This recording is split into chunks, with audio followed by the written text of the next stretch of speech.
மேலும் இதனை கேட்டுக்கொண்டிருந்த அரசு தரப்பு வழக்கறிஞர்கள் எதிர்க்கட்சித் தலைவர் உதயநிதி ஸ்டாலின் அவர்களை கைது செய்து அழைத்து சென்று ரிமாண்ட் செய்வதற்கான எண்ணங்கள் இல்லை, அவரை சிறையில் அடைப்பதற்கான திட்டங்கள் அரசுக்கு இல்லை, அவர் மீது பதியப்பட்டிருக்கூடிய வழக்கில் விசாரிப்பதற்காகத்தான் அவரை அழைத்து செல்கிறோம், மாலையிலேயே அவரை காவல் நிலைய ஜாமீனில் விடுவிக்கப்படுவார் என்று சென்னை உயர்நீதிமன்றத்தில் அரசு தரப்பு வழக்கறிஞர்கள் தகவல் தெரிவித்தனர்.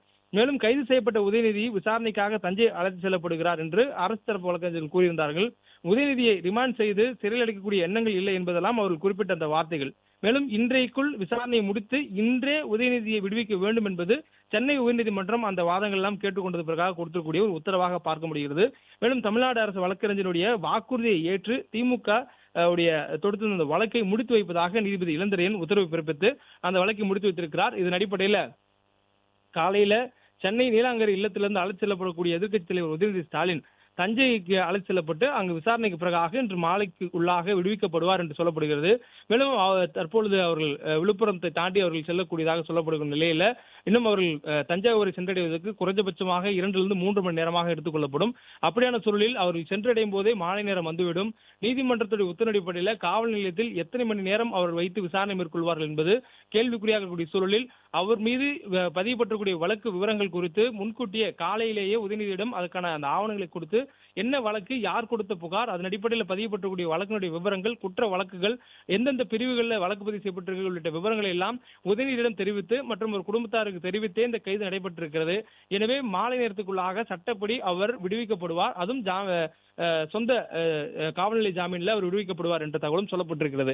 இப்படியான சூழல்ல தமிழ்நாடு முழுவதும் எதிர்க்கட்சித் தலைவர் உதயநிதி ஸ்டாலினுடைய கைதை கண்டித்து திமுகவினர் கடுமையான ஒரு ஆர்ப்பாட்டத்தையும் கண்டன முழக்கங்களையும் எழுப்பி வரக்கூடியதை பார்க்க முடிகிறது. உதயநிதியை அழைத்து செல்லும் போது அவருடைய வாகனத்துக்கு முன்னாக படுத்து பரண்டு உருண்டு பெரிய ஒரு அமர்க்களம் ரகளையில் ஈடுபட்டு அவர்கள் இந்த கைதை தடுக்க முயற்சி செய்தார்கள். அப்பொழுதும் கூட சட்டம் ஒழுங்கு பிரச்சனை ஏற்பட்டுவிடக்கூடாது என்று அதிகாரிகள் குவிக்கப்பட்டிருந்த சென்னை காவல்துறையினர் அவர்களை அப்புறப்படுத்தி உதயநிதி அவர்களை கைது செய்து தஞ்சைக்கு அழைத்து செல்லக்கூடிய தஞ்சை காவல்துறையிடம் ஒப்படைத்திருந்தனர். இப்படியான சூழல்ல அவர் செல்லக்கூடிய வழியிலும் கூட ஆங்காங்கே நடுவில் உதயநிதி அவர்களை சந்தித்து அவருக்கு உணவு கொடுக்க வேண்டும், அவர் சிறுநீர் கழிக்க அவருக்கு அனுமதி கொடுக்க வேண்டும், வாகனத்தை நிறுத்த வேண்டும், இடைவிடாது தஞ்சைக்கு ஒரேடியாக அழைத்து செல்வது மூலமாக ஏற்படக்கூடிய உடல் அலைச்சல் உள்ளிட்டவைகளை தவிர்க்க வேண்டும் உள்ளிட்ட பல்வேறு கோரிக்கைகள் வலியுறுத்தி நடுவழிகள் எல்லாம் உதயநிதி அவர்களை தடுத்து நிறுத்தக்கூடிய திமுகவினர் பார்க்க முடிகிறது. அவரை அழைத்து செல்லக்கூடிய வழிகள் எல்லாத்திலும் காவல்துறையினர் செல்லக்கூடிய பகுதிகள் எல்லாம் திமுகவினர் திரண்டிருந்து அவருக்கு ஆதரவு தெரிவிக்கவும் அவருடைய கைதை கண்டிக்கக்கூடிய வகையிலும் திரளக்கூடியதும் பார்க்க முடிகிறது.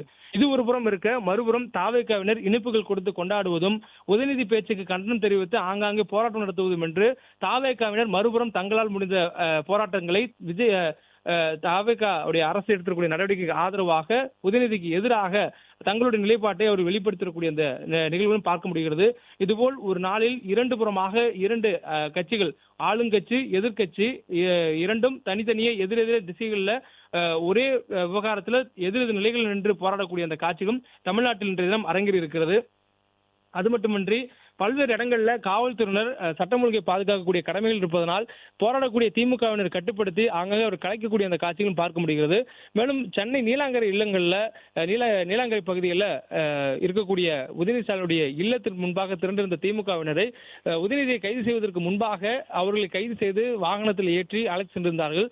அதையும் மீறி அவரை கலைத்து செல்லக்கூடிய வழிகளில் நீலாங்கரையுடைய பிரதான சாலை ஈசிஆர் சொல்லக்கூடிய கிழக்கு கடற்கரை சாலையில் பிரதானமான அந்த சாலைகளிலேயே சாலை மறியலில் ஈடுபட்டு உதயநிதி அவர்களை அழைத்து செல்லக்கூடாது என்ற ஒரு கடுமையான கண்டனங்களை தெரிவித்து சாலைகளிலே புரண்டு போராட்டத்தில் ஈடுபட்டிருந்தாங்க. அப்படி ஈடுபட்டவர்களை கலைத்து அவர்களை அப்புறப்படுத்தி அதன் பிறகுதான் அவரை கைது செய்து தஞ்சாவூர் காவல்துறையிடம் ஒப்படைத்து அவரை தஞ்சைக்கு அனுப்பி வைத்திருக்கிறார்கள். பிளே ஸ்டோர் மற்றும் ஆப் ஸ்டோரில் இருந்து பாலிமர் செயலியை QR கோடு மூலம் பதிவிறக்கம் செய்யுங்கள். செய்திகளை உடனுக்குடன் பெறுங்கள்.